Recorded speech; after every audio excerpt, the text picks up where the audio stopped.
So, all right, we're going to have our guests come in here in just a minute. Again, this is SOAL Night Live, episode number 11. Our guests tonight are Randy McStine and Marco Minnemann, and we're going to have them in here in just a moment. So if you have any questions, feel free to put them in the spot down there. It worked. We are live on Facebook.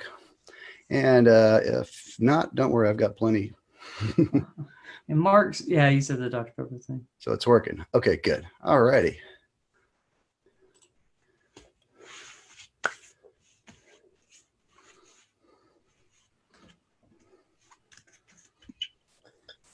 Hey.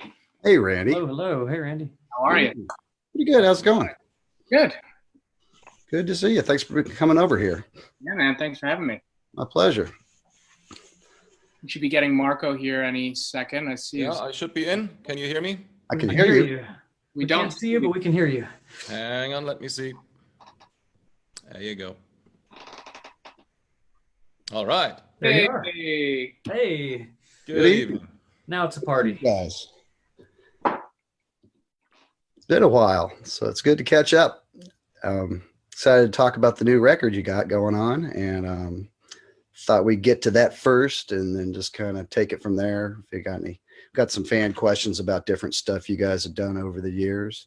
Cool. So what's your average day like right now during this unusual time we're going through? Waking up in the morning and starting, to go maybe do a milkshake, and then getting breakfast and starting to work on music slowly but steady. Pretty much, what I usually do when I'm not on the road, or taking road trips. I live kind of a little bit in the sticks, so I'm not really affected by travel restrictions or anything like that. And if I go to the desert or to the mountains, it doesn't matter. So for me, average kind of thing. The only thing that changed is like the touring situation that is getting old right now, kind of not knowing, what the future will bring. But there you go. Yeah. Well, fingers crossed things get better. Yeah. Even if we could find a way where we could play outside, I think that might be a good way to kind of ease into it. The drive-in shows or whatever, where you have people drive cars in. Two of those. I saw Todd Rundgren's bass player did a solo show at a drive-in thing last month, Chasm Sultan. Okay. I thought, this could work, but it looks weird to me. I don't know. I've seen the photos. I mean, I totally support anybody who wants to try anything right now because I totally need it. But just as a performer, when I see these photos and like cars all spread out and stuff, it's a little, I don't know. It's a little early, I think, to. Yeah. I mean, it's not really a substitute, but I guess we'll just see what happens, Yeah, well, yeah, I think it's probably a little dicey so far. So, but I don't know. Yeah. Have to wait and see. I could wait a little longer, no need to rush out there and inhale the wrong thing. So how did you two come to work together?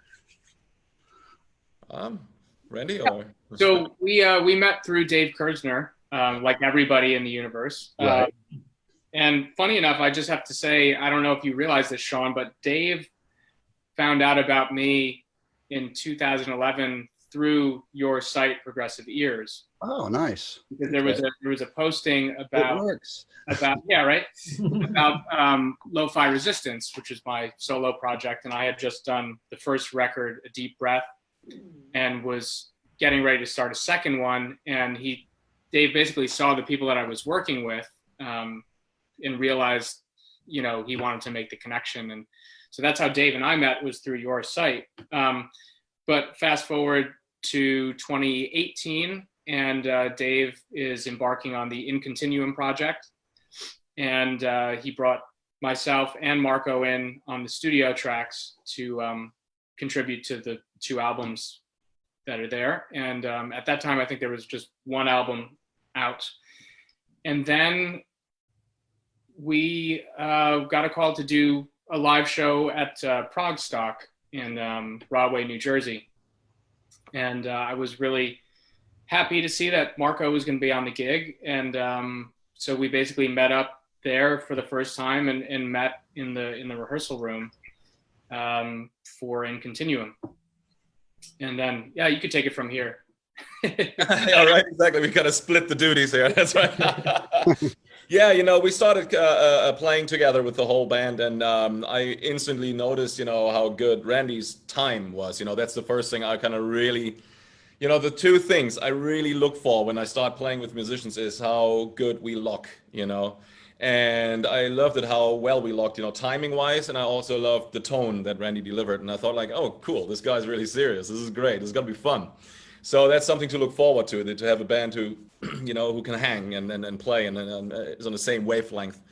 And not only that was actually a pleasant experience, but then also furthermore, like, some hangs we did, after the rehearsals and after the shows, drinking a bunch of whiskeys or beers here and there, and sharing record collections, and mind and comparing our musical tastes. And next thing we know was like, we were on the cruise to the edge together as well, had some more hanging.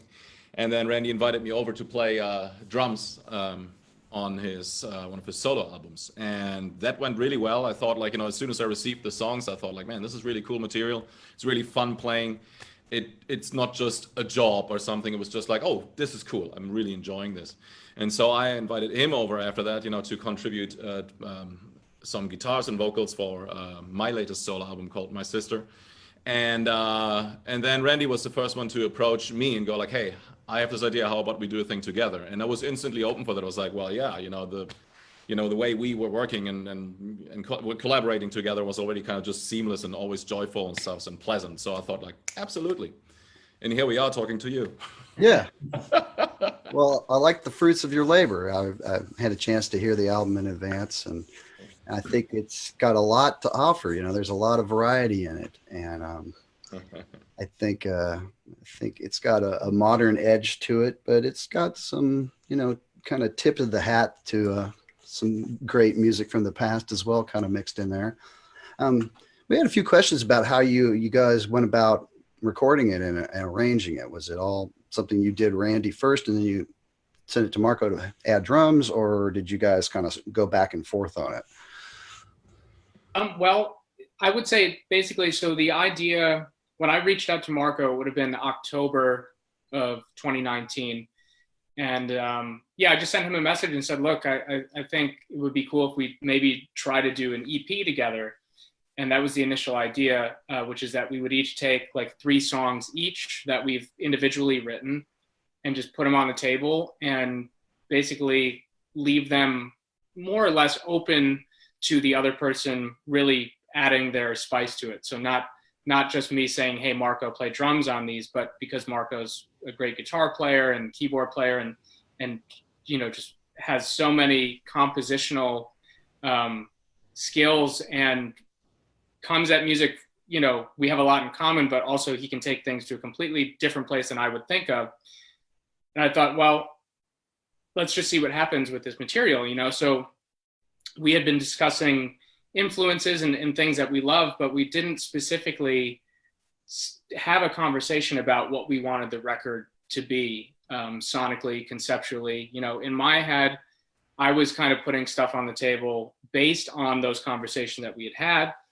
And then it was a real surprise, I think, for both of us when we started sending these songs, back and forth. Not only all of the different colors that we're playing with, but also a lot of things that we already had in common that we could very easily tap into and make references to things and kind of pass the ball back and forth, in a very efficient and very, I would say, very inspiring way. So as that got going, I mean, we basically arrived at a point where it's like, why don't we just make a 10-song record? Let's just go for the whole thing. So to answer your question specifically, a lot of the songs come from individual compositions that we would then, take into each other's individual studios and kind of spend time working with, and then saying, hey, what do you think of this? And that created a real sense of collaboration for our solo tracks. But then you have a couple of songs on the record that ended up being truly collaborative in the end, where, maybe somebody wrote a chorus and somebody wrote a verse, or somebody wrote a melody here and vice versa. So. Okay. Absolutely. Yeah. Nothing to add. That was actually pretty good. Pretty well described. Yeah. So how does it go about do you go about arranging this like a 10-minute epic? You know, I'm sure every one of them is different, but I mean, you know, it's like, it seems like sometimes when you have a song with like 10 or 15 parts, you've got a lot of options when it comes to what order you put them in. And I'm just wondering if you have a way, does it just naturally evolve, or do you kind of like, Well, first of all, and whittle it together? yeah, first of all, this album doesn't contain a 10-minute epic. Okay, I know you don't, but you guys have been involved with them before, so I just thought. Yeah. This song is like this album was kind of, you know, conceptually pretty much aimed at a really short and precise, I would always call it, you know, music experience. You know, so basically, you know, we wanted to take it to a format, you know, that we're loved about, like let's say old Queen records, or you know, any of those bands like that, or Van Halen, you know, like a precise, you know, 35-minute. Experience with, like, you know, short songs, you know, that are memorable. I guess it, and we didn't think about it, I guess, conceptually in the first place, but it started out that way, and then we kept going and thought like, this is exactly what we wanted. Well, to go back to your question, how to kind of arrange a 10-minute epic or something like that. Well, if you know some of my albums or something like that, I do have these kind of things, but well, you know, I always kind of, I let it fall from the sky. When I compose music, I don't think about certain structures that a song has to be, it has to have. So I just kind of see, like, you know, where it's gonna take me. And sometimes the song is 2 minutes long, and sometimes it's 14 minutes long. You know, that can totally happen. The only bands I really kind of would say are, the only bands I'm writing for with something in mind, you know, that with ingredients that it has to have, is the Aristocrats, for example. The Aristocrats is a band, you know, where I kind of completely am aware, okay, this is an instrumental trio I have to write, you know, so that we can represent it live, you know. Well, now after 4 studio albums, not anymore. Now we can just go nuts, and some stuff will be presented live, and some stuff, you know, will be just, you know, kept as a studio record. But, you know, and the record now that we did here together, that was also a thing where it became a concept to go like, cool, let's do like a short, precise, you know, version of things. On the follow-up album, I would say, because we're already discussing these options, I think, you know, we're gonna stretch out more and kind of just explore different territories, you know, and so maybe there's a song that is a little lengthier or whatnot, you know. I guess, you know, this one is just like a very cool, you know, debut that showcases, you know, what we were kind of coming from. Well, it's really enticing material, and I like the way that, yeah, you're right, it's kind of short and sweet. And, you know, maybe I'm just old and kind of stuck in that headspace where 40 minutes is kind of the length of a record. Yeah. Anything after that can, you know, seem a little long. So that's kind of where I'm at. I think we're all kind of there in a way, you know. I mean, I remember when I was younger, I used to look forward to buying a CD and putting it in the player and having it say like 79 minutes and 58 seconds. I was like, yeah, it's full of music, you know. And as time went on, you know, that sense of bloatedness, you know, unless it's like really, really finely crafted.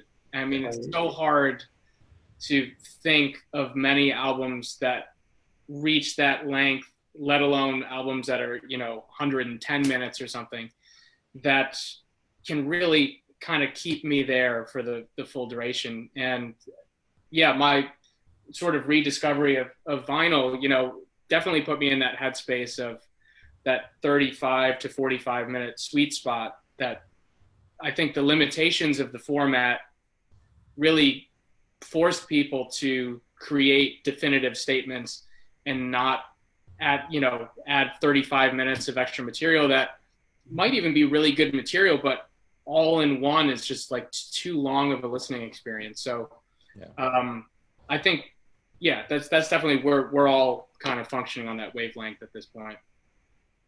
Well, I think that's good. You know, I mean, nowadays it seems like attention spans are shorter than ever. So short and sweet, make your statement strong. The rest for the next one. You know? Yeah.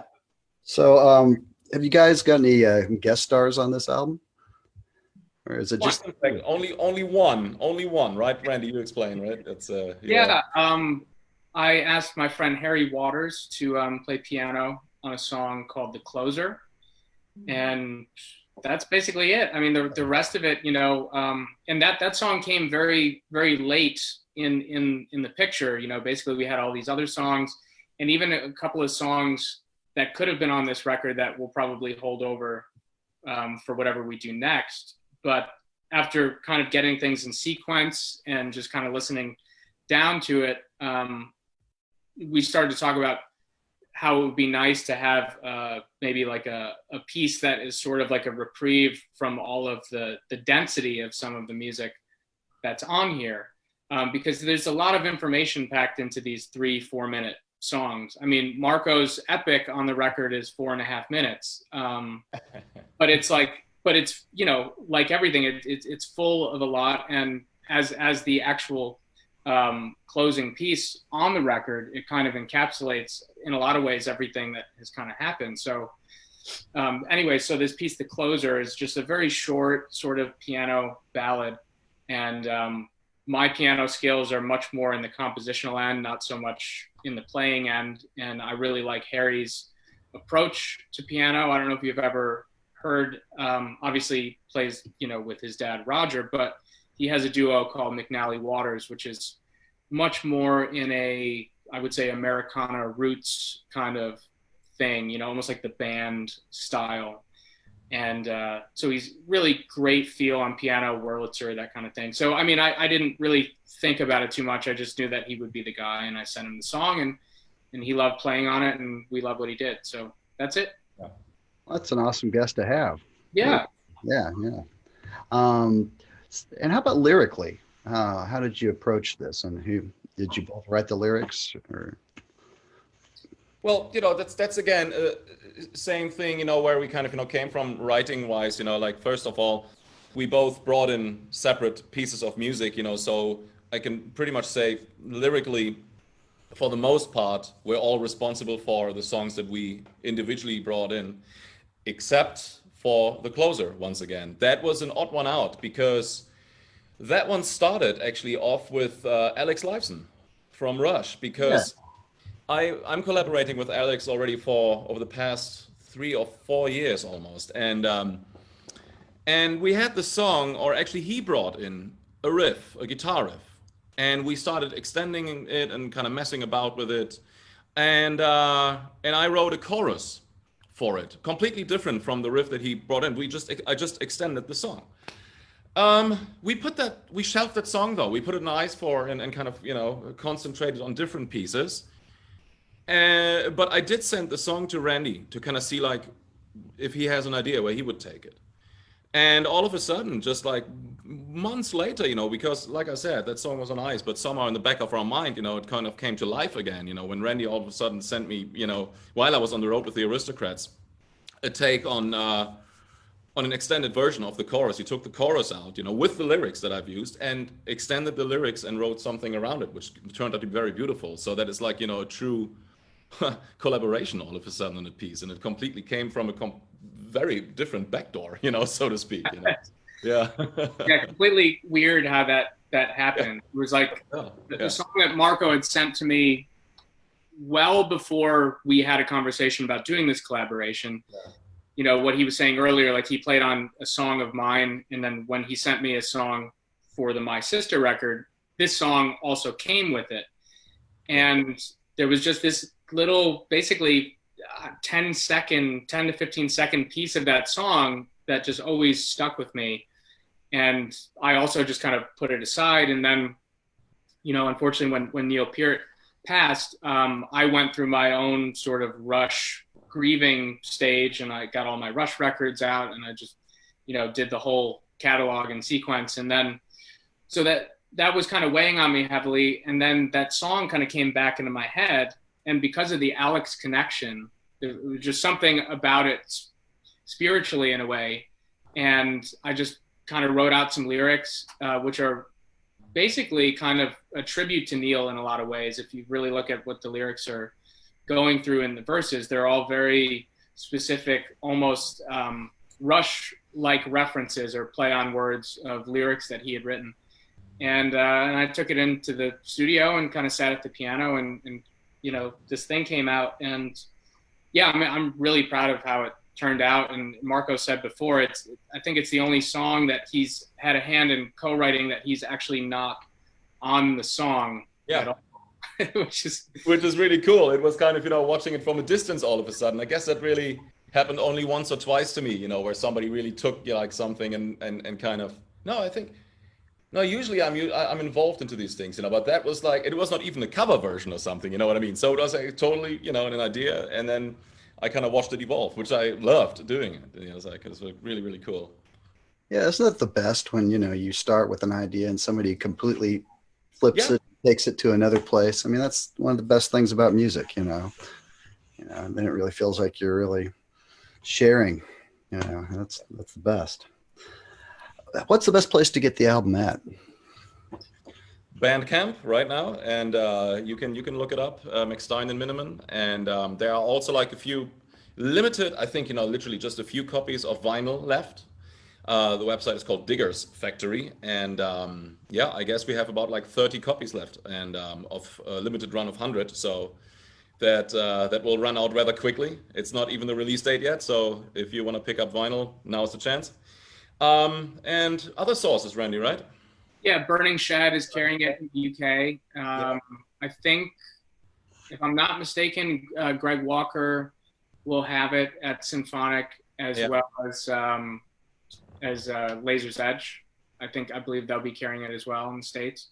So, but yeah, we've been doing all of our pre-orders essentially through Bandcamp, which has been great. Comes out on July 3rd, and I think we started pre-orders May 1st. Yeah, right. We'll start at Bandcamp, everybody, and grab those vinyls while they last. I just shared it with the Facebook watchers, so hopefully they can check it out there. That's great. All right. Well, each week on this show, I have some different folks reminisce about their musical beginnings. And one of the things we always wonder about is like, what's like some of the first music you remember loving? Like before you could even buy a record and get in the car and go get it. Is there anything around the house that maybe your parents or your siblings play that you're just identified with and it kind of got the ball rolling for you with your love? Question many times asked and many times answered, and happily so.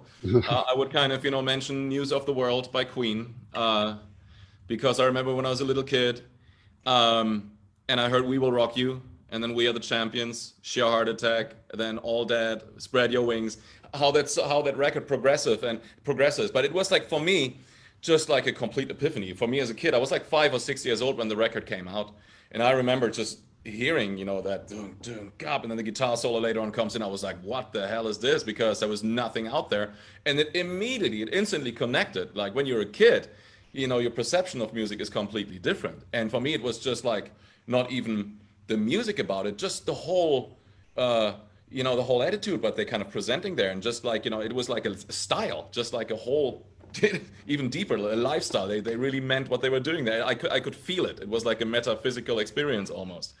And I remember kind of being on the rug in the living room that my parents had, and I grabbed actually a tennis racket from my parents and formed it into a guitar, sort of, and played along, with the guitar solo and We Will Rock You, much to the amusement of my parents. And so they would play the record over and over again, going like, haha, look at this, he totally digs it.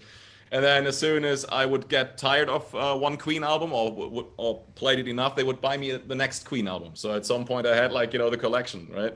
Right. So those were like, my first, baby steps, experiencing music. Well, not baby steps, it's fucking great records, but you know what I mean? That's my first love, so I remember like meeting Brian May a few times, and the first thing I told him was exactly that. That's great. You got a chance to tell him that. Yeah. That's a great album. That was the first one where they kind of peeled back a little bit of the pomp, and it started kind of looking a little forward. There's a little punk mixed in there. Tune, It's Late, that's one of Brian's greatest solos. All that. Marco, I don't know if you realize, but I've been listening to this album a ton, along with jazz. But It's Late, I've noticed when I was listening to it the other day, like the guitar solo, the tapping stuff, like pre-Van Halen. I mean, not to say that Van Halen wasn't already doing it, but at least on record, I was like, holy shit, man, it's all there. That's what I always tell people when it comes to that song. It's like I always play the people this guitar solo. I go like, here, check this out. What a weird and cool, in a good sense, like a guitar solo. It's like just the composition and the sound of it. It's out. It's beautiful. It's innovative, right? So he kept improving and trying new things. You think of something like that solo on that tune "Invisible Man" from the '80s. Oh my God, yeah. That's insane. You know, it's like, what's going on here? You know, Yeah. yeah. Check that out, folks, if you haven't heard it. It's Brian May, Atomic Shred. It's amazing. Yeah. Yeah. The whole Queen thing was really cool. Just the movie, coming out and kind of turning a whole new generation onto them. Yeah. And then they probably had the biggest tour that they had with Adam. What do you think about the modern state of Queen? You think it's still worth going to check out? Well, okay. I think, yeah, I have to answer that obviously, so first, because I've seen Queen 1982. That was my first concert I've ever seen, I guess, along with the Rolling Stones Still Live. That tour I saw as well. But I guess Queen was the first show I've seen. And there was the Hot Space tour. And then I saw them again on the Works tour. So that was like twice with Freddie Mercury. And it was great, obviously. And then we recently got invited with the Aristocrats to see one of their shows in Hong Kong. And so we had a day off and they came in, and so we connected, and after the show we hung, and Brian came out, and he was aware of us, and he totally said so many nice words about the Aristocrats, which we were super humbled by, and we watched the show, and I knew they would deliver quality. I told the guys from my band, Guthrie and Brian, I told them, it's like, man, it's going to be solid, but I'm not sure about Adam Lambert because I haven't seen them together and I didn't really, and so the concert started, and I remember looking at each other and going I think they opened with 7 Seas of Rye, and then they went into Killer Queen at some point. And at first I was kind of reluctant to accept it. But then, as the evening progressed, I could feel that he even said it on stage, he said look, I'm just, doing my thing. By the way, I'm so happy to sing those songs and I'm doing my style. I'm just so pleased that I'm able to do this. He was totally not trying to really copy him. He was doing his thing. He sounded great. And he won the crowd over as well. I mean, obviously it was fantastic to see Brian and Roger singing some of the songs as well, and kind of even doing a duo thing in front of the stage, and it was great. I mean, but the whole vibe was professional. It was great. They sounded on top of their game. It was nothing was half-assed or something like that. It was really a good show. So yeah, and Freddie is not around. He appeared actually later on during the show as a video, one of the verses of Bohemian Rhapsody. They fly him in, on the screen, and it gets really emotional. You see oh my God, how the vibe all of a sudden, is. But I gotta say, it was a great show, so yeah. Yeah, I had the pleasure of seeing it last year here in Atlanta. Yeah. And one of my favorite moments is when Brian came out and just sat on that stool in the middle of the arena and played 39, and he did Love of My Life, and little awesome. Freddie popped in there. And I was like, yeah, I can just imagine just being in his shoes, sitting there looking up at all these phones and stuff, Yeah. It was a great moment. And I thought Adam handled it the best way anybody could. I think it would have been wrong to have there are guys out there that can totally mimic Freddie, but it seems a little distasteful. So I think it's better to just, have a kick-ass singer that just kind of does his own thing. And, he does his own thing with the melodies too. It's kind of I got the pipes to do this, and, I'm not going to just cop Freddie completely. I'm going to do my own thing with it. And it's very respectful. So, yeah. There you go. A great arena rock show. We never can have enough of those. It's almost like a throwback to the old days. And I got to say, I think Hot Space is better than people give it credit for. Agreed. Staying Power is an amazing song. Yeah. And and side 2 is solid as anything else they did in the 80s, I think. Side 1's kind of like the disco thing, but side 2 is not really disco at all. Yeah. So how about you, Randy? What was your first musical memory around the house and favorite band? It's funny. I mean, Marco said so many things right there that I can totally relate to, especially the tennis racket thing, because there's pictures of me as a 3-year-old also holding a tennis racket or a rake or a baseball bat, just turning things sideways and trying to strum them. And so my dad was a huge music collector. A lot of this is his vinyl. He passed a couple of years ago, but I grew up a lot around this vinyl, a big CD collection, and I think one of the key things was that he had a very extensive VHS collection of live concerts that he would get from like record and trade shows. So obviously this is pre-YouTube, right? Where all this stuff is on YouTube now. But like, I remember distinctively being very young and watching a video of Queen at the Rainbow 74, like, because my dad was just so into this stuff, and he would have like parties on the weekends, and his friends would come over and they would just watch concert films, you know? So, you know, it was like, it could have been Queen one, you know, was the first tape to go in, and then the Police at Rock Palace 1980, or, you know, it was just, or Black Sabbath on Heaven and Hell. You know, it was just like this whole range of things that I grew up around, and being like a 3-year-old, 4-year-old kid sitting in front of the TV, just like watching concerts, basically. I watch cartoons and I watch concerts. And so the visual component to me was almost like completely mystical. You know, it was like, what is this? You know, so I was immediately drawn to just guitar playing and guitar players. So, I mean, like Gary Moore was one of my earliest guitar influences. And I used to go around the house singing this song, Walking by Myself, which was from his Still Got the Blues record, you know? But it was, so there was a lot of guitar stuff, but there was also a lot of progressive rock. And, you know, Yes was my first concert on the Talk Tour. They opened that tour in Binghamton, New York. And I had just turned 5 or 6 years old, and my parents got like front row center seats, you know, to this show. I believe it was Billy Sherwood's first ever show with Yes. I've never talked to him about it. But yeah, I mean, just that experience of being that young and going to concerts. And if you remember, like 1994 and 95 was when all of those bands had new records. Like Yes had a new record. Roots to Branches came out, Jethro Tull, like in 95, which is a great album. Pink Floyd. Pink Floyd at the Division Bell. And then what was the other one? King Crimson Thrack. I saw that tour. I was like 7 years old or something. So, I mean, this was like a direct injection of all of this music at a super young age. And I started playing guitar around that time too. So I would take in a song like Yours Is No Disgrace just to try to learn like the intro chords, you know, in my guitar lesson. And that was kind of the beginning. You know, I had this huge vocabulary of music that I was just exposed to, and I kind of absorbed it all, and I was kind of off and running.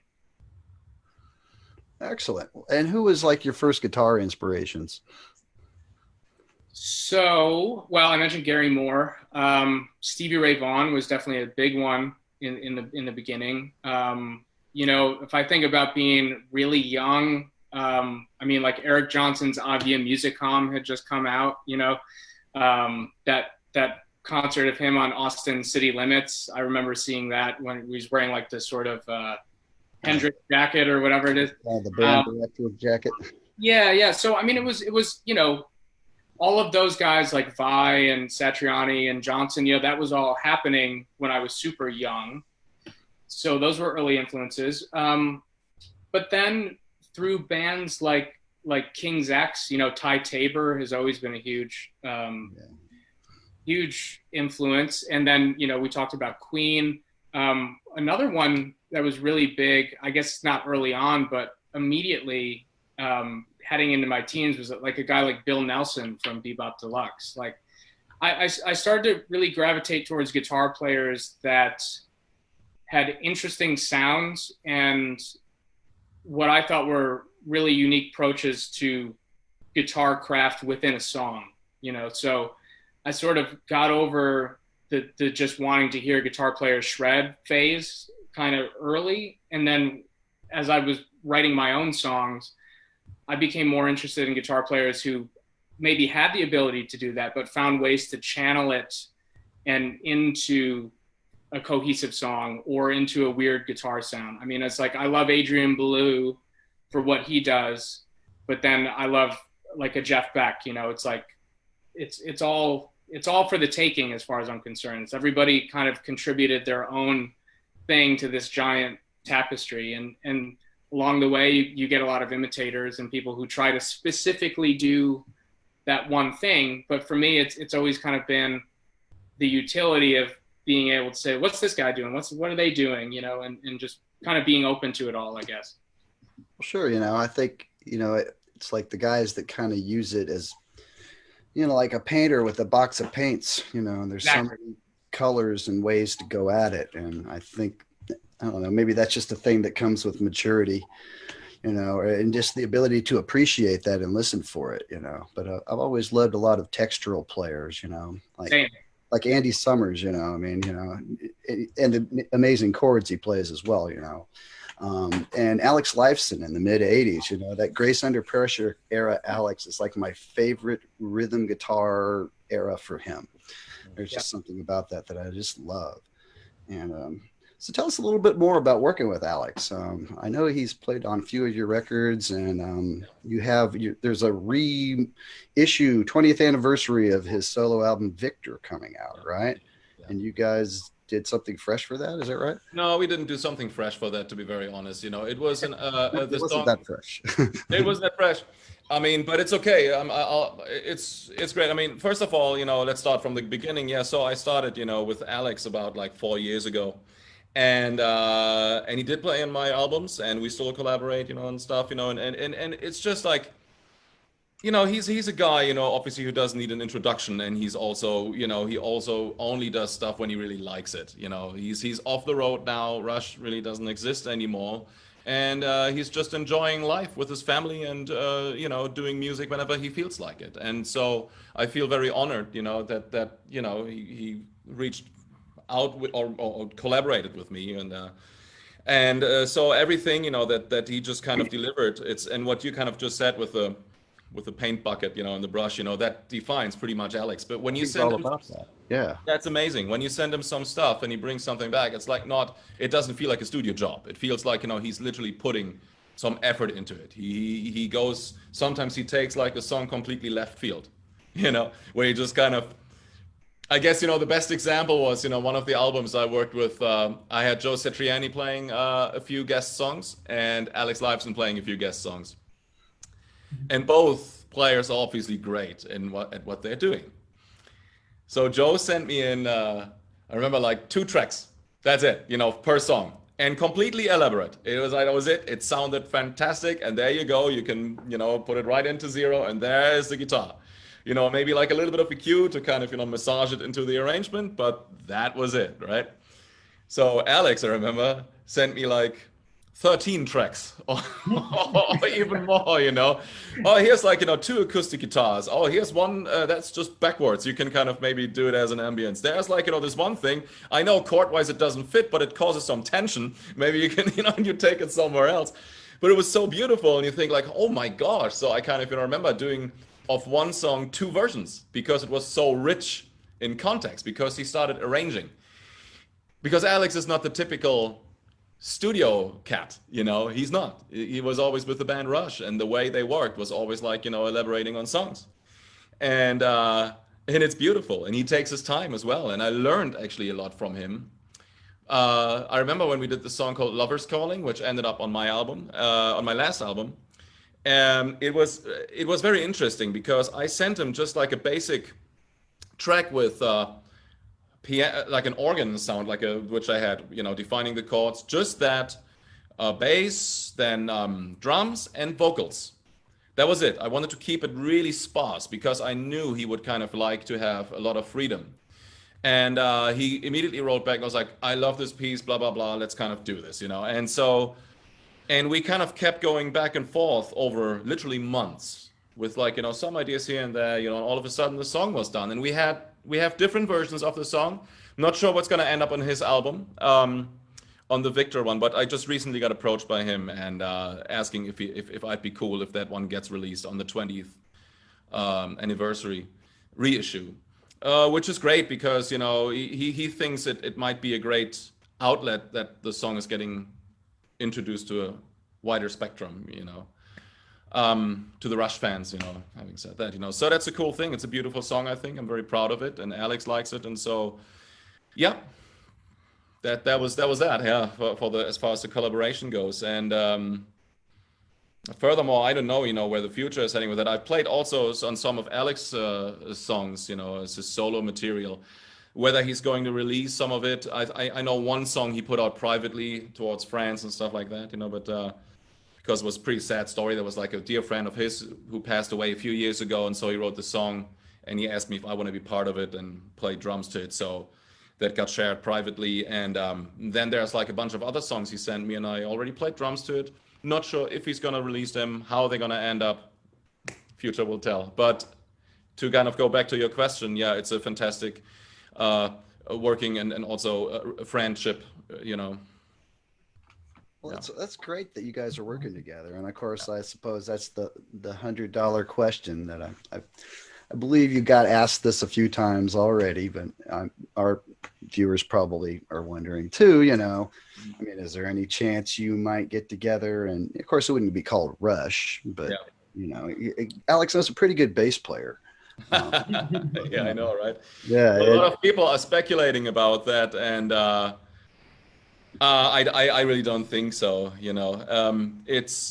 I know that really Alex, and I can't speak for Getty obviously, but I know Alex, he hasn't even played much guitar after Neil's passing, and not sure, but I mean, you never know what happens. I would be obviously very open-minded for this idea, or to this idea, but love to hear it. yeah. A lot of people would, but again, look, we have such a beautiful thing going on here right now as well with Randy and I, and then also with the Aristocrats, and but yeah, I wouldn't say no, obviously, if an offer like that comes along. You'd be the perfect choice. So if it ever happens, thank you. I hope it's you. Thank you so Yeah, definitely. Okay, I got a few questions that have come in. Yeah, we have two. You want me to ask them so I can give them in order, Sean? Yeah, why don't you do Charlie's question first? We got a local. Right, Charlie's came in first. So Charlie was basically asking about a Dream Theater audition. I want to say real quick, I didn't see anything from the audition, but I saw a video of you playing Dance of Eternity that was pretty cool, and I liked how you ended it. I liked your feel all the way throughout it. How did that go? What went down there? Oh, I told the story so many times that I invested more time telling the story than really this whole thing was. That's why I get it. But if it pleases people, then I'll repeat it again. It's like a little bit like, oh no. But most people should know this by now. But it's you know what? That's fine. If it Be a short answer. Kind of thing. So look, Jordan, Rudess, and I are dear friends. For years and years and years, we collaborated on the LMR records together with Tony Levin. And we still kind of do things here and there, it's wonderful. Yeah, honestly, the audition, I didn't really take it that serious. I thought from the get-go I was not really the right guy. It was just like for fun because Jordan and I talked about it and had a laugh about us, going like, hey, I said like, oh yeah, maybe I should play with you. And he goes like, would you actually do this? Like, no, look, I don't really. And the next thing I knew was like the guitar player contacted me, and then the other guys from the band, the singer and then the management, and they were like, hey, we fly out to New York, and I was like, guys, seriously, I know. And I was like, sure, let's just jam, that's fine, and I didn't know by that time really that it was filmed. I think, and maybe that was a good thing that I didn't know, because I wouldn't have gone and done it. I didn't want to be shown, really. It was like, but the funny thing then was we started playing, and they sent me 3 songs. And we had a blast. We really had a good time. And I connected with the people from the band greatly, and our playing chemistry was really, really good. And they were actually really, they asked me like some serious question after that. They said like, look, hey, so it could have actually probably kind of gone well, but the fun thing, the strange thing was, and I think that played a big role. I remember like seeing their faces when they asked me like, how many records do you have of us? And I said like, well, I don't really have any of your records. And how many songs do you know? I said like, well, the 3 you just gave me. And that was a big deal. That was a big deal to them. They said like, we need someone who's a total fan and is, when Dream Theater calls, 100% there. you know me, I have like many bands and stuff like that, and maybe it could have been great. And the other sad thing after that was when I was on tour with Steven Wilson. After that, the guitar player John Petrucci, he reached out to me, and he said like if I want to play on his new solo album and then tour with him. It was right immediately after, and I couldn't do it because I was on the road with Steven, right? So we kind of kept, missing each other here and there, and we're still in touch. Still when we kind of see each other, we go like, at some point we gotta do something, right? And obviously it's clear as daylight that Jordan and we get along great. We always collaborate, but yeah, I'm getting so much overwhelmingly great response about this audition. And even though the question gets old, and I answered it so many times, it's, of course, I'm happy, to share the experience. And, but yeah, that's how that went, Well, I appreciate you recapping that for those it's fine, that don't know. Some of us prog heads that are plugged into the net know all these answers already. Yeah. A lot of our viewers are just on the fringe, I think. Yeah. Little prog pops through every once in a Close while. to the edge. I enjoyed watching that audition, and it looked like you guys were having a blast. So It was, yeah. I've never watched it, so I don't know, but you had the Cookie Monster shirt on, if I remember right. that I do remember because I've seen so many pictures of it. It was not a conscious decision. I just wore a Cookie Monster shirt. It's like, while you could easily have done it, I'm glad you didn't, because I thought at the time, this is going to keep Marco from doing the things that Marco does, and that's not good. All these collaborations. Don't do it. And meanwhile, Mike over here is dying to do it. Give it to him. Yeah, it was. I think it was also really a logical and right decision, for someone who's really dedicated for that. And it was. I remember like I was being on the road with Adrian Ballou by that time at that time, and when we kind of called at the airport and kind of discussed the whole kind of thing. But it was, man. I don't even know. I can't even think further how it would have been. The thought would sometimes scare me because I love my musical freedom so much, and the bands I work with are like so dear to me. It's. But on the other hand, you never know, man. It's kind of I think the impression that counts the most is what you left behind in the universe, and it was a good one, right? Yeah. So there you go. Okay. Alrighty. Well, thanks for recapping that one. Know. Hey, Randy. Backtrack a little bit. What's a couple concerts from your youth years that stand out to you now? Yeah, anything? I could go in order. So the first one would be Yes, Talk. Yeah, 94. Yeah, right. 94. I saw them twice on that tour because they opened their show in my hometown, and then they came back to New York State. They came to Syracuse to the State Fair about 6 weeks later. So I saw that show as well. And then I saw ELP and Jethro Tull. That was Roots to Branches. And ELP opened for Jethro Tull. I saw King Crimson on Thrack. Another big one was Dream Theater, ELP, and Deep Purple with Steve Morse. So that was 1998, I believe. Dream Theater was touring Falling Into Infinity. Deep Purple was touring an album called Abandon. And I think ELP, they obviously didn't have an album out in 1997, 98. I guess they were just touring at that point. So that was quite an impact, that one. I'm trying to think some other ones. Heading into the 2000s, I started to see bands like Dream Theater and Porcupine Tree, and these are bands that I saw a lot in my later teens. And Jeff Beck was a huge one. That was 1999 when I saw him. That was his comeback record called Who Else? Yeah. And that kind of completely changed the way I thought about playing guitar. He had Jennifer Batten with him, who is I saw that too as well. Yeah. So she was doing a lot of the keyboard parts on guitar, and it was like awesome. Mind blowing. So that was really cool.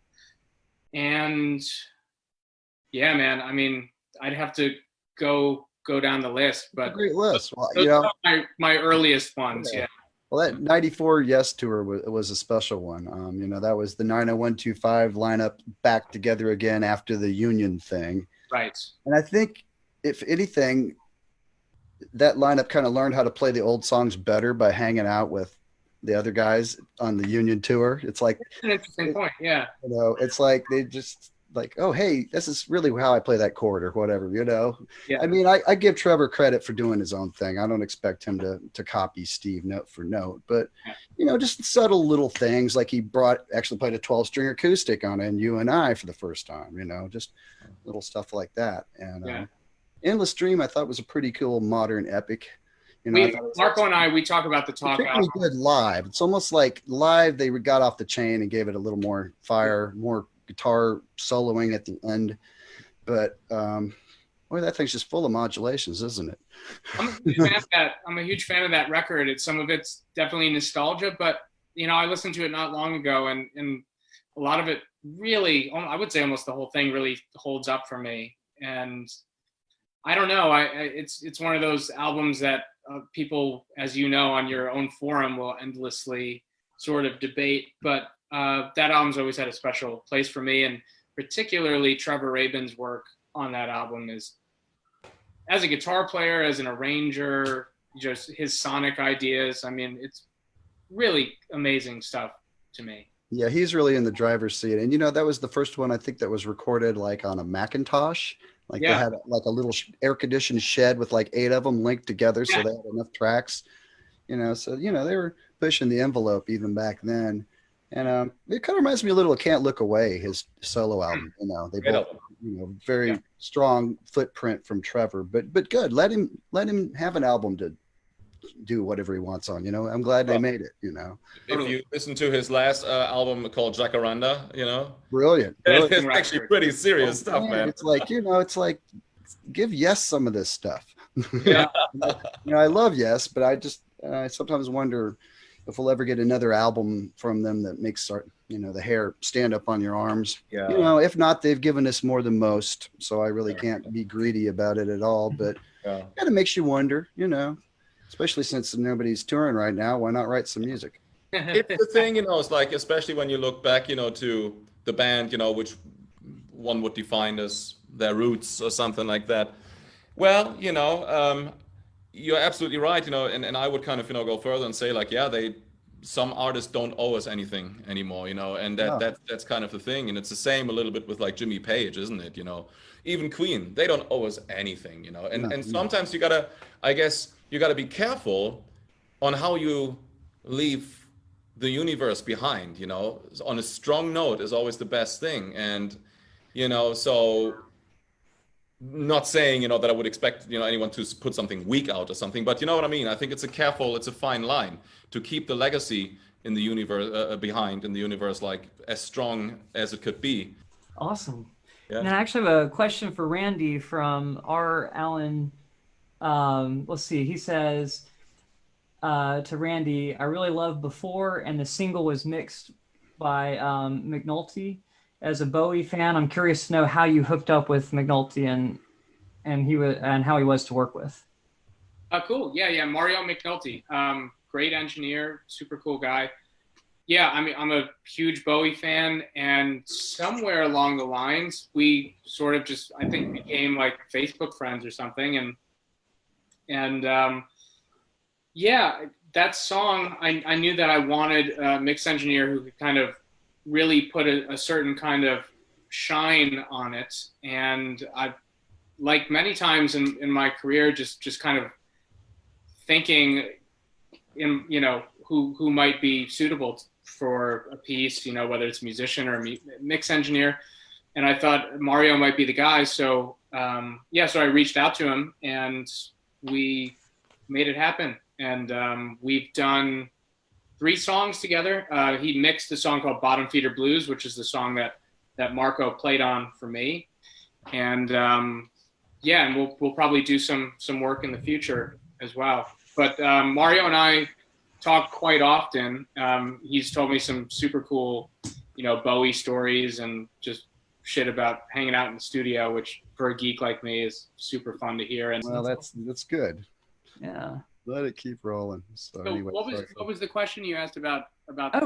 Just what influences do you feel like are coming through the songs? So like on this particular album, do you feel like you were strongly influenced for certain songs by certain groups that you listen to or grew up listening to? I noticed a lot of vocal harmonies on a few of them, so I wanted to ask about. They almost reminded me of Yes or maybe even Queen. So now hearing y'all talk about both those bands kind of makes sense. But what other influences do you I think feel it does make sense. It does make sense to kind of have like a certain thing, preciseness, of the Police, involved to it or something like that for certain songs from the Drive. But there's also sometimes, well, I can speak for myself. When I write music, for example, I totally let go of things. I just kind of see whatever happens, happens. And I guess, roots in each of us are undeniable. Maybe subconsciously those things happen. But when I wrote the song Katrina, for example, I wasn't thinking of any other, band that could sound the way or something like that. I just was, for a song like that, thinking more cinematic, like the lyrics, which was like, an homage as the icon for the Icon of the Dead, Katrina.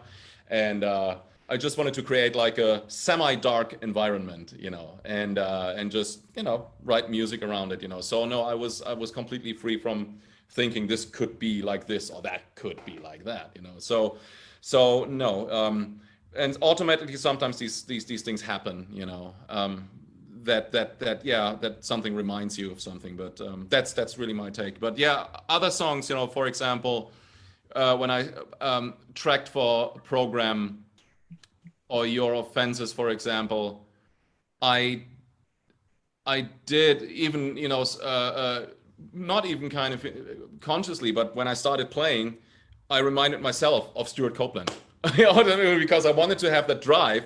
And then you listen to it and think like, oh man, you do like the Police, do you? So that happens too. Yeah, well, I guess it's a better question. Thing. What do you hear coming through now, listening to it now that it's done? Then maybe a weird follow-up to that. Well, besides the Police, or for Randy, I guess. Yeah, well, I mean, so just to touch on the last question, I would say the same, which is that when I write something, I don't sit down with the intention of saying like, I want to write a song that sounds like this, and this. What can happen I would say in the production phase, or in the once the song is kind of sketched out and it comes into filling in the colors, right? Where maybe it in the moment reminds me of something, and then that's like almost, it's not that I'm chasing that influence, but it holds as a sort of like guidepost, so like Katrina is an interesting song because there's so many different elements happening there. But one of my favorite recorded guitar moments ever is in that song, and it might not even be noticeable, but it happens in like what would be considered the second chorus. There's these kind of shimmering, clean guitars and this bell harmonic technique that you'd see somebody like Eric Johnson do, and it immediately put me in this place of, when I heard that section and what I wanted to do with the guitars, I was thinking of the first song on the Pat Metheny group, self-titled San Lorenzo. I was like, I totally want to do a Pat Metheny thing here. It isn't a thing where I'm saying I want to rip off Pat Metheny right here. That's not what it is, but it serves as a sort of, like I said, like a guidepost of like, this is harmonically what it's putting me in that zone, so that'll guide me in a direction. So that's how I tend to use influences. And if some things sound more deliberate than others, that can happen. There's a song called Top of the Bucket, which is this very heavy, hard rock, kind of almost punk metal tune. And when it came to the guitar solo, I was like, well, I've never done a double lead kind of thing before, and I think it would really fit. And I just happened to be listening to a lot of Thin Lizzy that week. And I thought, I think that is the perfect ingredient for this, And so I went into it with that headspace, and that's kind of what came out. But, the song as a structure had nothing to do with Thin Lizzy at all. It was just like, I arrived at this moment where I thought, this is a flavor that I think would really work for this 10 seconds of music, Cool. So but your second question was, what do I hear now? And, it's really hard. I actually haven't listened to the record in a couple of weeks, which I think is good. because I'm kind of waiting for that moment to kind of go back to it and revisit, now that we've gotten over the phase of having to listen to it a million times to get the mix right and all that. And we've already moved on to working on new material. So I almost don't even want to listen to it to kind of not get in a headspace of thinking like that we need to repeat ourselves or that, you know, anything. I just want it to just kind of be this somewhat distant memory so that we can move on. But I do look forward to kind of listening to it again from top to bottom in sequence, because I'm sure there are things that I will kind of hear next time around that I maybe didn't notice before. But it's so hard to say, because I mean, you know, you spend hours on sometimes a 20-second piece of music. Oh yeah. And I mean, I could just tell you every single layer that's in there. You know, it's just but that's the fun. I mean, for me, it's more fun actually to know what you guys hear, because, you know, once we release it out there into the world, it's like we have no control over what people hear, what they don't hear. So it's always interesting to get a review where somebody name checks something that might be obvious, and then something that's like way out of left field of like, I didn't think of that, you know? Cool. Yeah. Sounds just like Coldplay. Yeah. I didn't think of that. Yeah. So Marco, you mentioned the Queen tour from the early 80s. What are some other great shows that you saw back when you were a young lad? Oh yeah. Oh my gosh, I've seen so many shows, and my parents are huge music enthusiasts, and I guess you're breaking up again, aren't you? Oh, just keep going. Yeah, I keep going. You're over So here. my parents are huge music enthusiasts, you know, so they took me to see, like I said, Queen twice with Freddie, Jethro Tull many times, and I became really dear friends with the Jethro Tull guys. And Don is one of my really close friends, you know, with my family actually as well. He was the one actually when I moved to the States, helping me to come over here, opening even a bank account with me and stuff like that, and doing stuff. So he's That's awesome. always like a very, very close friend, you know. So, but that was a band. The Stones, I saw the Rolling Stones on the Still Life tour. I've seen Kiss not many times, twice. I've seen Iron Maiden on the Somewhere in Time tour. I've seen Judas Priest on the Turbo tour. I've seen Gary Moore on the Wild Frontier tour. Oh, dude. Yeah. Yeah. I've seen the Kinks. Then I've seen Van Halen on their on the for Unlawful Carnal Knowledge tour. As we know. So I've seen that one. Then I've seen Van Halen again on their first reunion tour with David Lee Roth, which was great. This show in San Diego. My gosh, I've seen so many bands. Chick Corea's Electric Band. You know, that kind of stuff. I've seen I've seen some monumental stuff. Like man, what was it again? But I'm kind of just blabbering these things out as they come. I've seen Dio on the what was the tour? Sacred Heart tour. Man, that was like all in the 80s, wasn't it? And furthermore, I've seen Page and Plant many times. Once we even played on a festival together. Oh gosh, you know. So those were like, you know, stuff. The bands I've seen actually. And, yeah. Awesome. Prince. I've seen Prince twice, and Rush. I've seen Rush twice too. There you go. Me too. Rush twice. Yeah. And Yes, I've seen Yes on the what was the tour? The Anderson, Wakeman, Bruford, and Howe tour. I've seen that tour. Awesome. That was interesting. So those were like, you know, the earlier shows, you know, I've seen. Yeah. Great. Mr. Bungle. Oh, really? 2 tours, on the Disco Volante tour and on the California tour. This is one. Which Prince tour did you see, Marco? I've seen 2 Prince tours. I've seen the Rainbow Children, and I've seen One Night Alone. I think it was that tour. Both of these. So, I'm not sure who asked this question, but Marco, what's your approach to working with another drummer? And it's referring to with Mike Mangini when you both played with Eddie Jobson at Nearfest.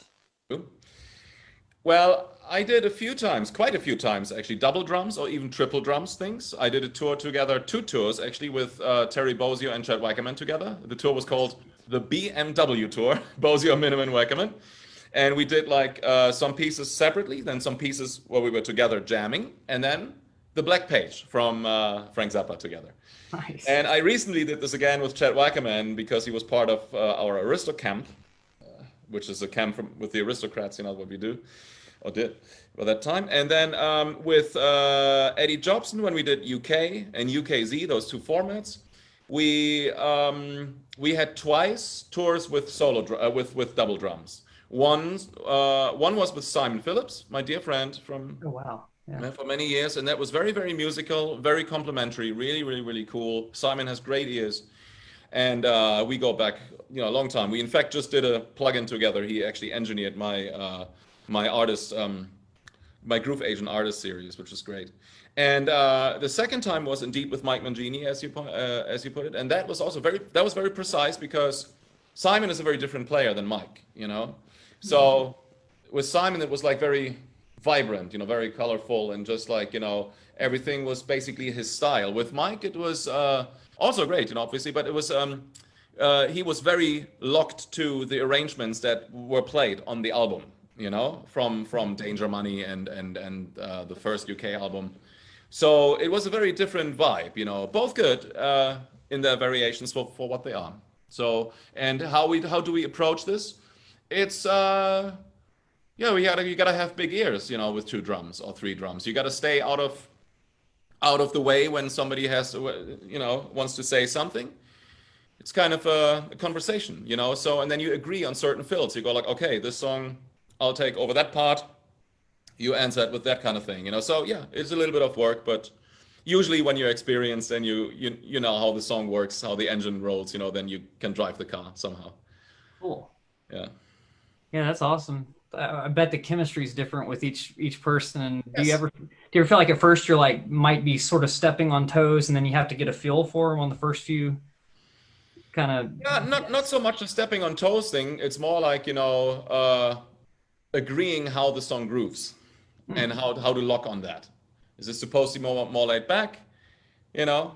This kind of stuff. How is the sound on that one?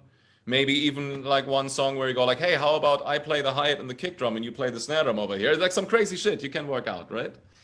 Right. Yeah. So I think Charlie's got another question. I need to read through it. I haven't read it yet. I just see a question mark in there. He says, I'm curious if Marco, a master of the drums, considers himself weak at any particular genre.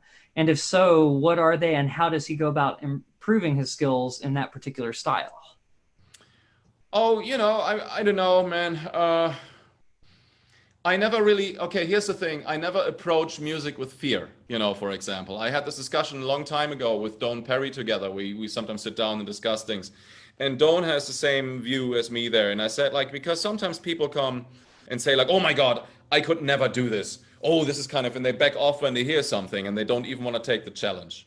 I was never the kind of person. I always go like, bring it on. I can do something with it.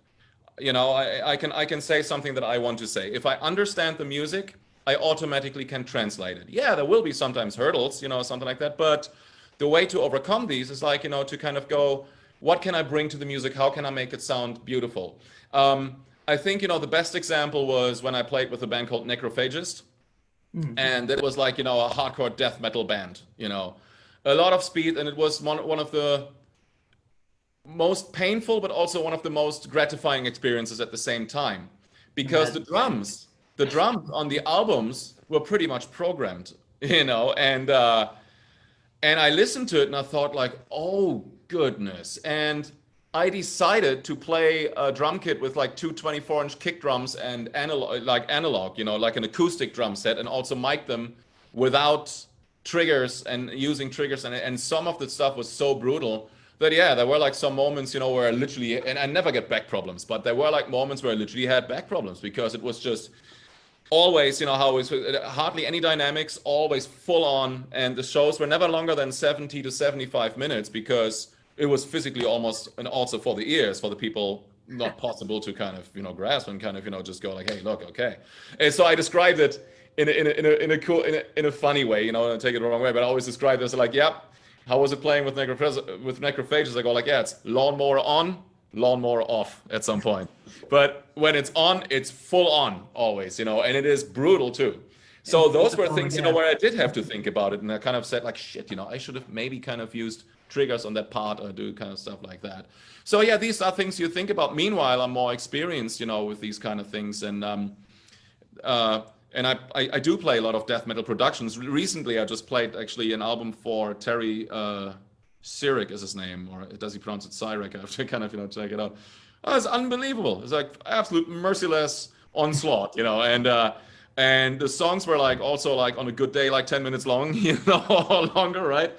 And then you sit there and you go like, wow, okay. And he was a nice guy, and he is a nice guy, and the working with him was great.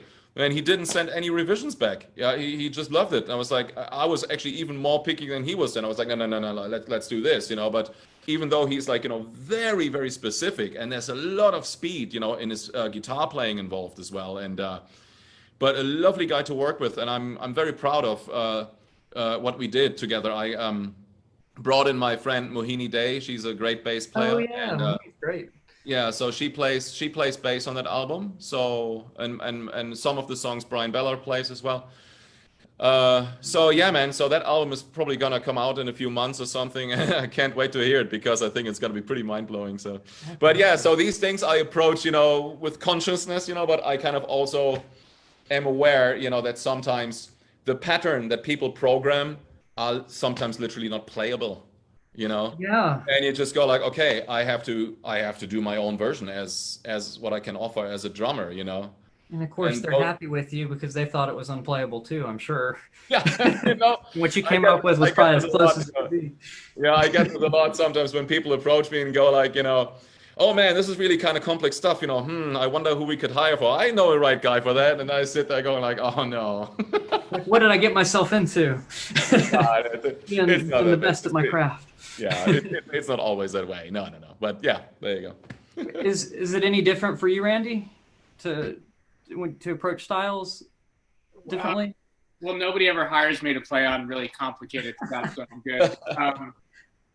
Yeah, I mean, thankfully, a lot of the time, I'm just kind of asked to do what I do, and I guess it's as simple as that. I would never really consider myself like a jazz guitar player, for instance. I can do jazzy things. I can make, those sounds or whatever. Like I have the technical facility to do certain things, but right. I do think that certain things are sort of like speaking a different language, like the language of jazz is not something that I've spent 20 years on my instrument learning, so would I love to? Of course, I look forward to that day where I can sort of immerse myself in it. But until that day comes, I'm not going to put myself on the market as a jazz guitar player.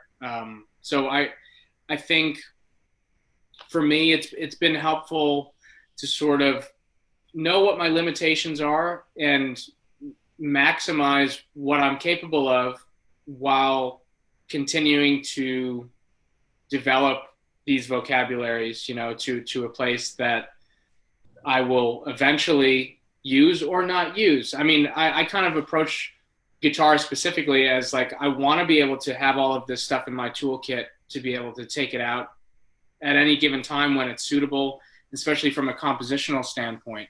But I've had many conversations with like Jonas Reingold, for instance. We'll talk about like when you learn a new technique or a new scale or whatever the situation is, a lot of times the problem with players might be that they immediately just start playing that over and over again, like without actually internalizing it, because there's this kind of changeover between something sounding like an exercise and then something sounding like really musical, like you've really absorbed it.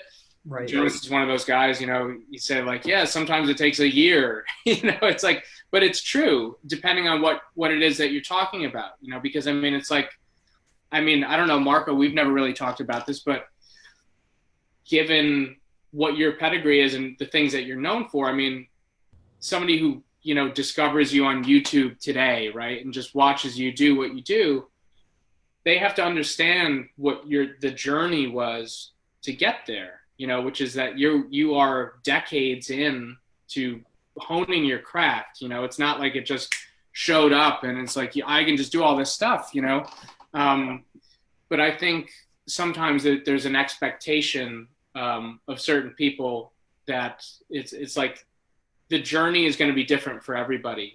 For some people it's like an immediate thing and you just immediately just take to something, and other things they have to take time.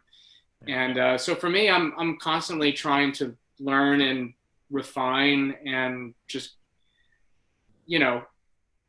figure out where it is that I want to take things. But a lot of times I let the music kind of dictate where I want to go. Yeah. Awesome. So back to Marco real quick. There was a question on here of how you brought up Mohini. How did you meet her, and what was the first thing y'all did together, as far as we started doing a tour in India with the Aristocrats already a while back, so we toured in India with the Aristocrats, I think, was it once or twice, and we're planning to go back again as well. And then I did a solo tour in India, and it turned out to be a trio tour then after all, because one of our promoters who worked with the Aristocrats with us, so we organized some of our shows, put us together with Mohini and with Rhythm Shaw, guitar player, and so we were a trio. And then we toured India as the format, and we did exactly what we would do with the Aristocrats. We would take songs from our catalog and present them live. And this is the first time that Mohini and I started collaborating, and it became a long-lasting friendship. And we still, play and meet whenever we can and stuff. And she's great. And we also did actually a thing with Pliny, guitar player from Australia, together. So same concept. We did like a few shows. An install show in St. Peter at the Rosaline Albas. That's our go-to place with the Aristocrats, where we also recorded a live DVD called Boing, We Do It Live. And then, so that was actually great too, kind of, same concept, bringing our songs and playing them. And we also played together on Mahandini, which is actually a great CD, which is Deva Bujana's project, Indonesian guitar player. And we have Jordan Rudess on keyboards, while Mohini on bass, and Connor Cole and me on drums and doing some funny stuff there. And then who else? Jimmy Haslip was producing part of it. Mike Stern was playing part of the guitars as well. John Frusciante was part of it from the Chili Peppers. Poof, yeah, and that was that. But the album turned out really great, And so Mohini also and I played also in Dubai for a different project with Yu Rayesh, which is like a fantastic mandolin player, and really, really, really cool stuff, So yeah, we always connect, and we're actually in fact working again like on a song. Oh yeah, she's also on the song with Alex Lifeson. I invited her over. We're on the Lover's Calling song. She's the bass player, yeah. So voila, that's that. I didn't even know that. I'm really looking forward to listening to that. For some reason, I've kind of skipped over that one. Oh, yeah. I think Sean's back. Let's see if he's got some audio or if he's just hanging out waving. Yeah, I'm embarrassed. You're here. Now you're back. Yeah, one way or another. Tried to ask some of your questions on there, so I got to a few of them. Well, thanks for making that happen. Like Queen said, the show must go on. Do you have another one to ask right now, or you want me to ask another one off your page? I think there was a really cool one that you had about. I'll just ask it. Either one of you that wants to answer first, but what's an album that people wouldn't expect you to have in your collection? Randy, I guess first. If you wouldn't expect me to have. Out in left field.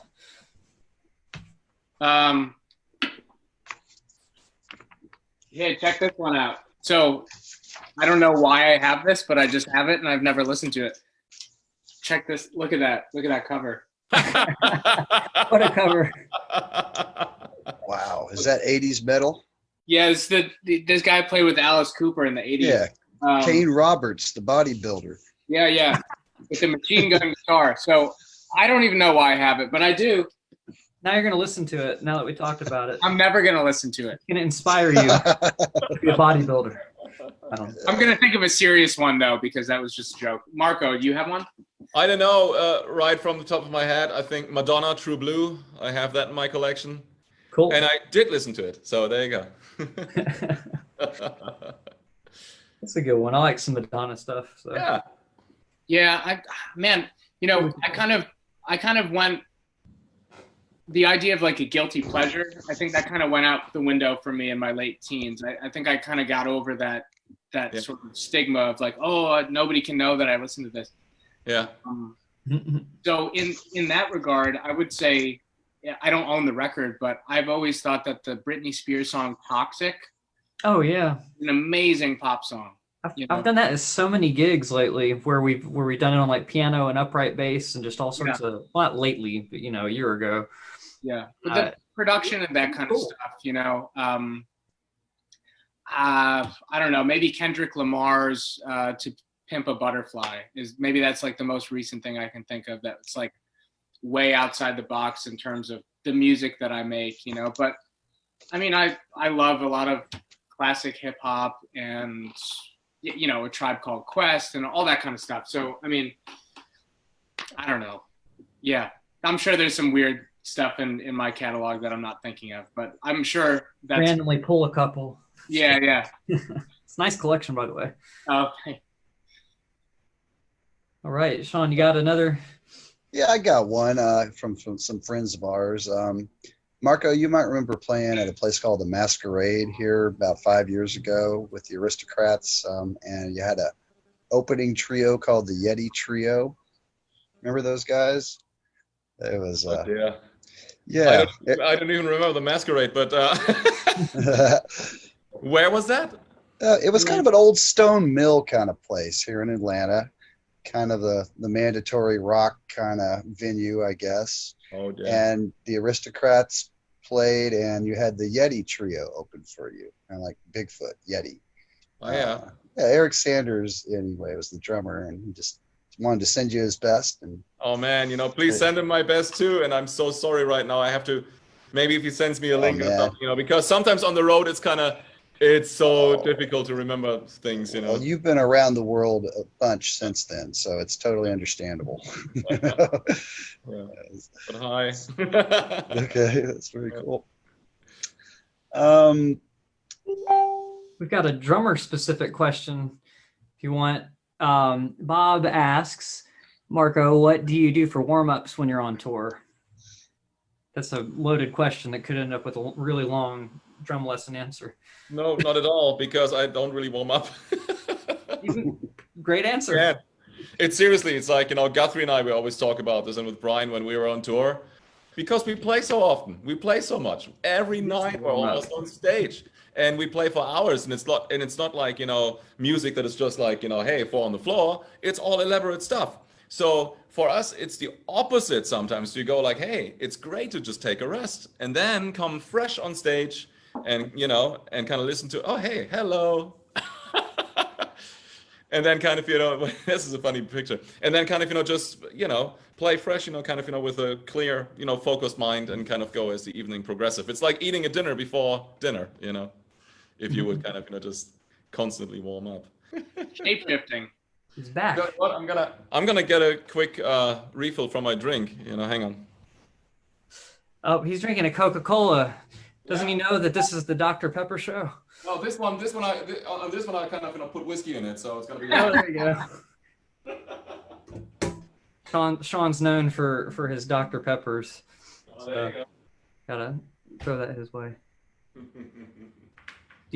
Sean, do you have your audio hooked up? Yeah, I think he's muted. You are muted. How's that? There you go. Better? All right. Yeah, sorry about that. I'm known for my Dr. Pepper and my weak internet connections. I'm at the mercy of the waves. But anyhow, I discovered that it's like the opposite of the carpet crawler. Sometimes you got to get out to get in. So you got to leave the room to get back in. So Anyway, one way or another, thanks for your patience, and Stephen, thanks for keeping things rolling. You know, that's Welcome.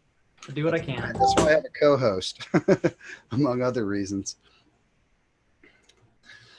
So, what kind of whiskey are you drinking?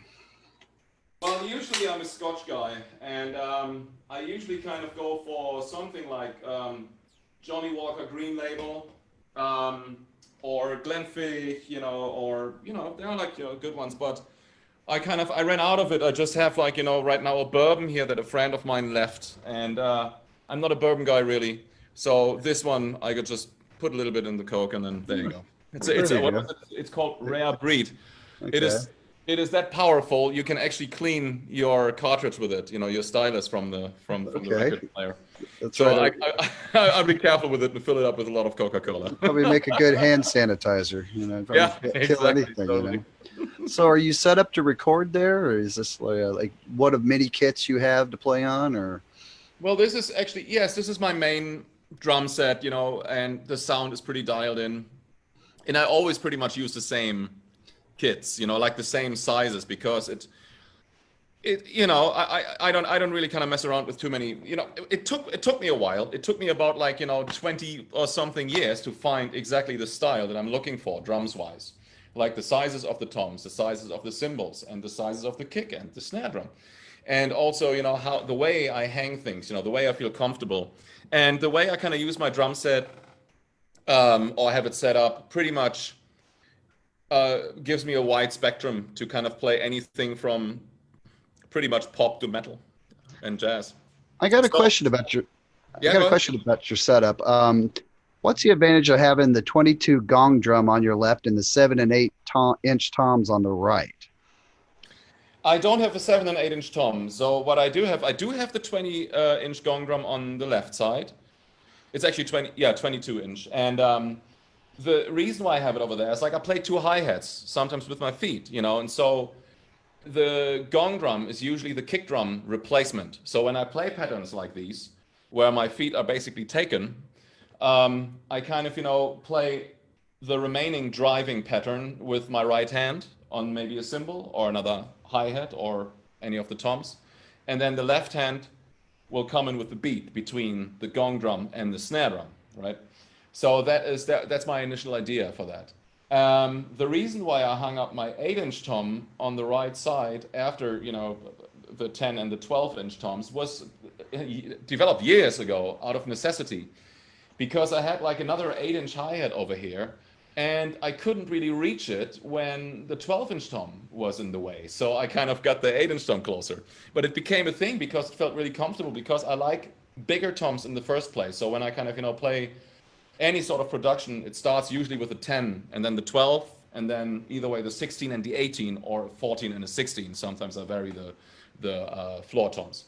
And the 8 inch tom is really just more an effect to me, to kind of ride on it, or play it, in a certain context. But usually this is the radius I kind of use. And so having the 10 and the 12 in front of it makes me just feel very comfortable playing. That makes sense. I think, a lot of drummers just kind of go low to high so they can go, and, this kind of breaks up that natural reaction, I would think, by It makes you more kind of creative. starting in the middle and working your way out. So that's. Yeah. There you go. Well, it's nice having you there for a minute, Sean. I'm here now, am I? Yep, you're back. Okay. All right, good.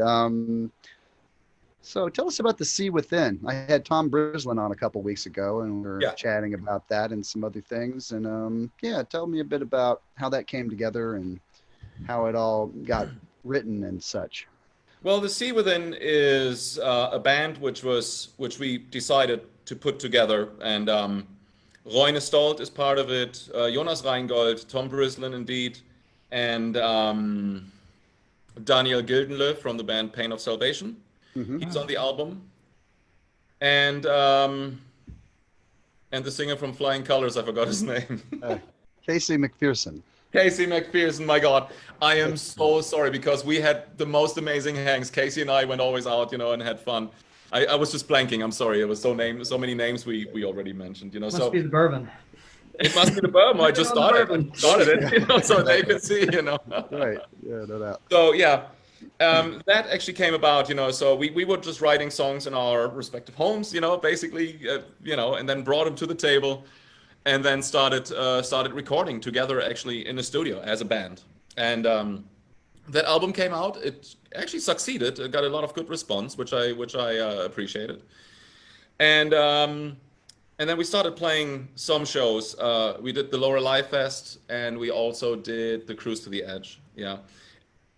And, I guess, since the album was fairly successful, we are thinking about putting something out, maybe in a year or something. There's no rush about this at all, But yeah, that was that. Okay, so I had a question. I'm not sure that you'll have an answer to or not, but do y'all have a favorite? Do both of you guys have a favorite song from the album? This most recent album. Do you have do you have your favorites, or do you like all of them equally, like they're your children and you can't pick one? Yeah, well, I mean, that's a common thing, right? I mean, I have to separate the fact that I think every song on the record has a purpose for being there, Right. like in the big picture. That's where I can't really pick a favorite, because I feel like the track list and the way things flow, it's like if you take something out, you're missing the whole thing. Yeah. But then, the other thing is that it's hard for me to, like, I wouldn't naturally pick a song that I wrote, actually, because it was a lot of fun for me to get to take one of Marco's songs and kind of put my stamp on it in a way. So I feel like of those compositions, maybe Katrina or Falling from Grace, because those songs have this real kind of fusion of Marco's composition at the core of it, and then me getting to kind of sit down with it and really try to run it through my filter, So Katrina is something that I don't imagine I could have really written on my own, but it has all of the elements of something that I would write on my own, but just not put it together in a way that I would normally do it, which makes the collaborative part of it so special to me. So it starts with his song and his ideas, and then me being able to kind of get where it's coming from emotionally and texturally to kind of know where I would want to take it. And so that song to me, Katrina, is like a really unique piece of music, I think, and something that really encapsulates a lot of different emotions and a lot of different styles and textures and approaches. So that's a personal favorite for me. Yeah. Awesome. Excellent. Marco, do you have one? Well, Or two? I like a lot of the songs, and I would right now also decide to pick one of Randy's songs, which I really like, which completely, I kind of liked it really from the get-go, but it kind of strengthened, over the course of time. And the song is called Fly. And the reason for it is like, it's a very defined vibe, I really like that a lot, when you have songs like Program or Top of the Bucket, which are like really fun songs to play on drums, for example, or to kind of, add stuff on top, they have the drive, and it's really, really, really beautiful. And then you have a song like Fly, where it seems at first from the musician musician standpoint, like fairly easy, to kind of go by and play it, but it is really not. It's more about like really just defining the mission of what the song wants to be, and it is very dark, which I like. I like dark music, a little bit. And Katrina and Fly are sort of married involuntarily, they didn't know each other before, they met on Tinder, basically, and connected. And that's the beauty of it. And Fly has like, this certain darkness. It tells like, really a story. You kind of, think like, oh my God, is it about a terrorist? Is it about like somebody who does that? It's like, I really just, like the focus of that song. The song needs to be focused. Anything that is overplayed on that song will ruin the concept. And so I think, these are kind of, very vulnerable messages that these songs are sending out, especially songs like Fly, the closer, for example, right? and yeah, maybe Katrina too, but yeah, Fly is a song, that really, I liked it from the get-go, and it grew on me even more. Yeah. Excellent. So, Mhm. Randy, you've had the pleasure of working with Marco and also another one of modern drummers, one of the great modern drummers, Gavin Harrison. So Yeah. yeah, I was just wondering how they compare. Well, well, I wouldn't put it that way. What I would say is that obviously I've been very fortunate, and while we're at it, let's add Nick DiVirgilio to this conversation. Oh, absolutely. Yeah. Everybody has their own. We all have our own style and our own voice, and I mean, if you had tapped me on the shoulder as a 17-year-old kid or something, or a 15-year-old kid, and said, like, you're going to work with these guys and make some records, I would have just freaked out. My head would have been blown. And I think when you get beyond just what the possibility is of saying, like, you're going to work with these people, it's what is it that you're going to create with these individual musicians, and what are these conversations going to be?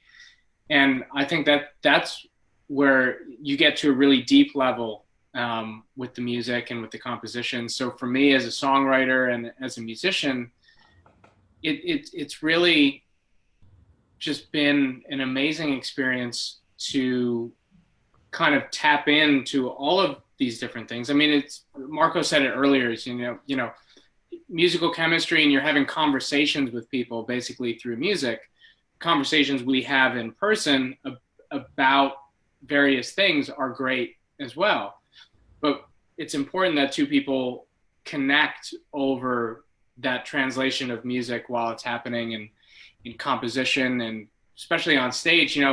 That's something where with Gavin, we've only worked on studio projects together, but Marco and I have actually played together on stage before we've collaborated in this way, which is a completely different thing. And I would say with Marco, that's a situation where I think because we were able to play live together first, and also through somebody else's music, we were able to kind of learn together how we approach music that neither of us had written, that we kind of put our stamps on, and then take that experience to the next level, which is, hey, what would it be like if you and I did something together? And that's a very unique thing that I haven't experienced with many musicians, so Marco and I, from my vantage point, that's a very unique thing, and we've kind of advanced our relationship in ways that I haven't with certain musicians that I've worked with before. So yeah, it's just kind of a completely different thing. But I would never want to compare anybody, because everybody just does we all have our own thing that we do. I would hate to be compared to Guthrie Govan, for instance, because it's like, Right. like, to me, that was a thing. And I think I've said this to Marco before, like when I walked into that rehearsal room for these In Continuum shows, there was definitely a part of me that was like, man, this guy plays with Guthrie, he played with Paul Gilbert, he played with Joe Satriani. It's like the list goes on and on. And when you take that at the surface level, it's very, very easy to be intimidated, because it's like, well, these are the people that are hailed as some of the greats, of all time. And what am I going to do when I plug into this amp and start playing these songs? It's like, there's a lot to live up to in that moment, in a way. And thankfully, less than 2 years later, we've arrived at this point where we're making music together that we're both really proud of and passionate about. And to me, that's really all that matters, Okay, cool. Yeah, if I may add, to that kind of discussion, a little bit, because I think, thinking from a virtuoso, standpoint is sort of redundant when you make an album, what we just kind of, did, even though there are hints, of the ingredients, that what we're known for, but it is not a shredder's record, for example. And and the beauty of it is really kind of more in the writing and bringing the mission across, and kind of, just nailing the vibe, about it, So I never for a single second, by making an album like this, would think about like virtuosity by all means. I guess, we all kind of already said that, or we proved to the audiences, what we were capable of, and we don't really need this anymore. That's like, and but also kind of adding to what Randy just said about, the other factor. I sort of kind of, first of all, I disagree because Randy is a fantastic guitar player and a very virtuous guitar player. I can only kind of, just the taste and sound, composition and accuracy, he doesn't have anything to hide in front of anyone else. So just saying. Absolutely. He's awesome. I think you got somebody waiting in the wings that wants to ask a question or two. Yeah, we got a mutual friend of ours from Topeka, Kansas. Oh my gosh. Yeah. Hopefully he's still there. I left him waiting for a long time. See if he's still out there. Our friend Jake Livgren. Who, hey. Oh, hey guys. Hey. Hello. How you doing, Randy? Good, man. How are you? Pretty good. I don't want to drag the show's been on for quite a while already. I don't want to drag it out too much longer, but definitely wanted to tell you that the night that you stayed with me and we stayed up late and talked, that was, I still think about that, man. That was one hell of a cool night's conversation. Thanks, man. Yeah, likewise. So just for context, when I was on tour with the Pineapple Thief this past fall, there was about a 5-day gap where those guys went to. Here I am. Oh, there you are. Those guys went to Mexico for a couple of shows, and I stayed behind, and we had to drive basically across the country and to Colorado, where I eventually met up with those guys. But Jake kindly booked a solo show for me in Topeka, Kansas, and we hung out that night, and but we haven't talked since. So here we are. I think I sent you a funny meme or something. But Yeah. I got you. You were talking about alcohol, and the other thing I'll never forget about that night was that stuff that you bought that we drank. Wow, that was one of my first experiences with Scotch. Yeah, I think it tasted like 5 different things at the same time. I can't explain it, but yeah, I'm. Haven't returned to it since. I'm a little more of a simpler drinker, I guess. I'm more the bourbon guy, but Got it. it was a singular experience. Yeah.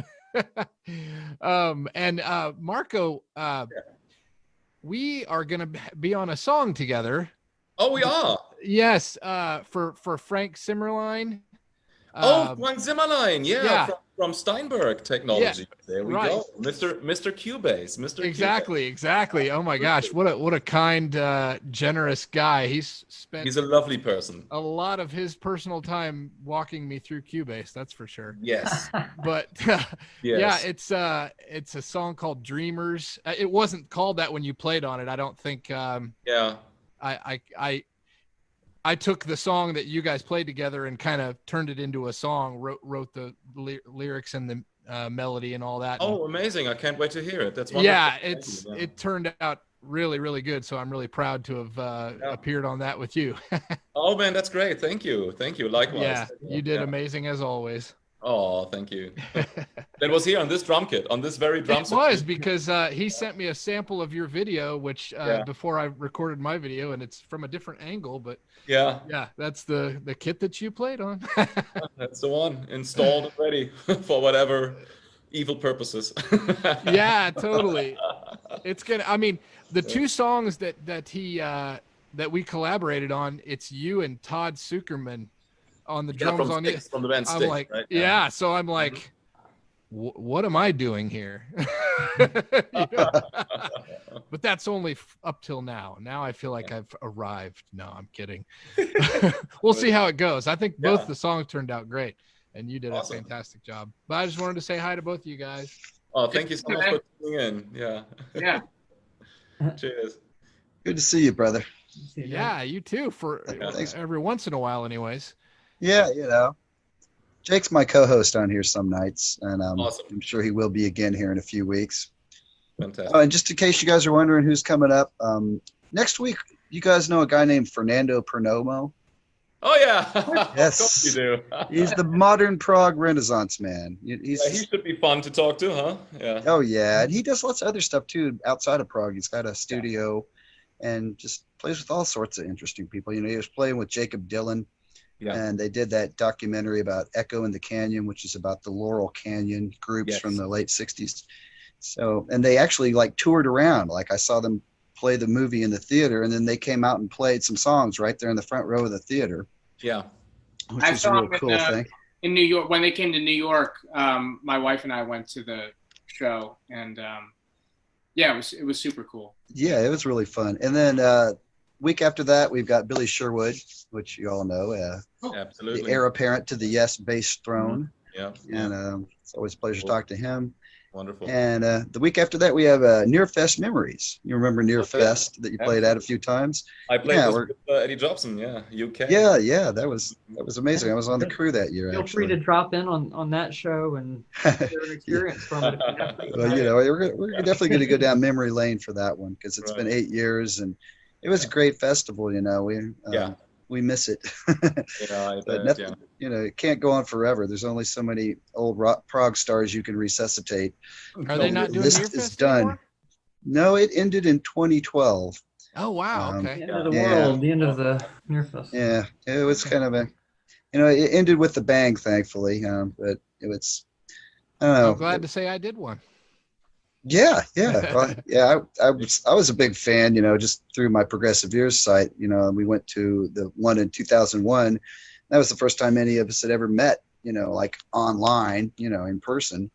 And I think we partied more than we did watch bands that weekend. But, you know, going back each year after that, you know, I became a real musical feast, you know, because they had 10 bands and they're all different, you know. And, you know, if you just like vanilla ice cream, you're in trouble, because that's not the place to get it.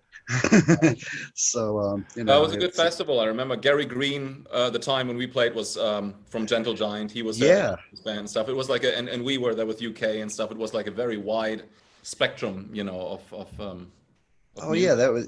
yeah, that was a great group there. You had Billy Sheehan on bass. You know, Oh yeah, we had and, Billy Sheehan on bass, Tony Levin at the same time. Mark Bonilla on guitar, I think. Mark Oh, wow. Bonilla on guitar and vocals. If John Wetton, bless his soul, he wasn't there, I guess by that time. He was still around, but he wasn't. We were always on and off, kind of changing lineups. Yeah. Well, I remember the following year they got the 4-piece UK and they had Gary Husband on drums, Yeah. who was no slacker. Oh, Gary's great. It's amazing. So, and they did have Wetton for that, and the guitar player. Oh, it's on the tip of my tongue. Alex Machacek. Yeah. Mhm. Yeah, exactly. And so that was great. But the one that you guys did was like super deluxe with the thank dual you. drums and just everything. That was a magical set. So really enjoyed that. So anyway, you're going to have memories of that. And then the following week after that, I'm working on, I don't know if you guys remember an album from Wings called Back to the Egg. It was the last album that they made in 1980. Anyway, they have a fantastic guitarist on it named Lawrence Huber. So I want to be chatting with him. He plays exclusively in the DADGAD tuning these days. So we're going to have some interesting talks about finger picking and hanging out with Paul McCartney and all the things that happened around 1980. So anyway, yeah, thank you guys for being part of this. You know, Thank you for. This is like an upstart thing I started when COVID started, and it's been great. You know, I've got a lot of very talented friends on my list here, and I feel fortunate that they'll drop by and chat. So thank you all very much. Thank you. Thank you. Yeah. All right. Well, let's do it again sometime. Final things you want to tell the audience of listeners? Oh, is that like an advice to young aspiring players? Advice to young Yes. What would you tell young aspiring musicians that want to make a living in prog rock? or old expiring musicians? Either one. I know. Drink scotch, not bourbon, and believe in yourself. Don't listen to what your mother says. No.